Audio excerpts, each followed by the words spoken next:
नमस्कार।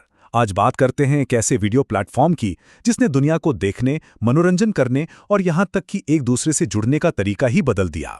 जी हाँ, हम बात कर रहे हैं यूट्यूब की। अब यूट्यूब कहाँ जा रहा है ये समझने से पहले ये जानना जरूरी है कि कितना बड़ा है। जरा सोचिए, हर एक दिन 1 अरब घंटे से भी ज्यादा के वीडियोस देखे जाते हैं। और जब तक हम ये बात कर रहे हैं उसी दौरान हर मिनट 500 घंटे का नया कंटेंट अपलोड हो रहा है। मतलब इतना कंटेंट कि किसी एक इंसान को ये सब देखने में शायद कई दशक लग जाएंगे। ये नंबर्स तो सच में चौंकाने वाले हैं। तो सवाल ये उठता है कि एक सिंपल सा आइडिया इतना बड़ा ग्लोबल जायंट आखिर बना कैसे? इसकी कहानी जितनी सीधी लगती है उतनी है नहीं। तो चलिए कहानी की शुरुआत में चलते हैं। साल 2005।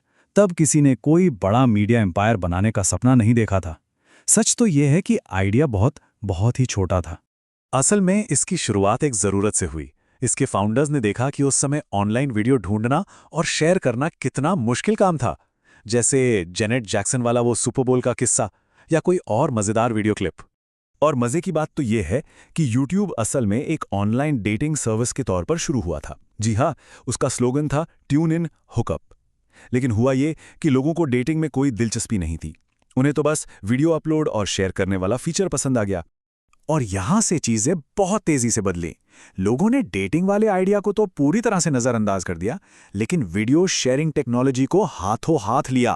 और नतीजा, पहले ही साल में इतनी जबरदस्त ग्रोथ हुई जिसकी किसी ने उम्मीद नहीं की थी। अब 2006 आते आते ये जो रॉकेट जैसी ग्रोथ थी वो एक तरह से अच्छी भी थी और बुरी भी। मतलब प्लेटफॉर्म एक कल्चरल फिनोमिनन तो बन रहा था, पर साथ ही साथ अपने ही बोझ तले दबकर खत्म होने की कगार पर भी था। तो सिचुएशन बड़ी मजेदार थी। एक तरफ YouTube जिसके पास यूजर्स की बाढ़ थी, लेकिन साथ में पैसों की कमी और कानूनी मुश्किलें भी। दूसरी तरफ गूगल जिसके पास पैसा और टेक्नोलॉजी तो थी, पर उसका अपना गूगल वीडियो प्लेटफॉर्म चल नहीं पा रहा था। तो गूगल को यह समझने में देर नहीं लगी कि लड़ने से बेहतर है खरीद लो। और फिर नवंबर 2006 में गूगल ने एक बहुत बड़ा दांव छेला। उसने इस उथल-पुथल से भरे और लगातार पैसा जलाने वाले YouTube को 1.65 अरब डॉलर में खरीद लिया। उस वक्त ये गूगल की दूसरी सबसे बड़ी डील थी।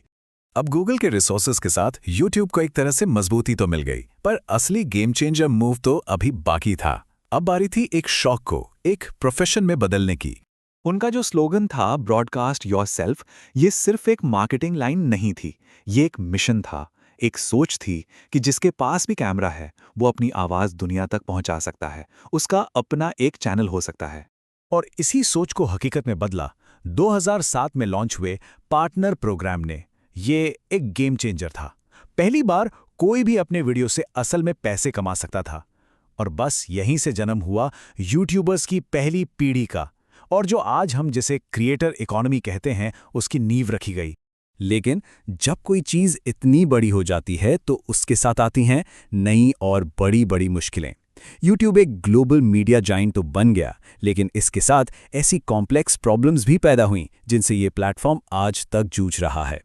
देखिए, जब अरबों लोग एक जगह हों तो वो प्लेटफॉर्म समाज का आईना बन ही जाता है। इसमें अच्छा भी दिखता है और बुरा भी।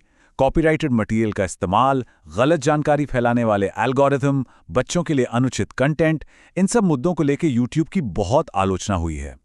और जैसे जैसे प्लेटफॉर्म मैच्योर होता गया वो और ज़्यादा सिंपल होता गया।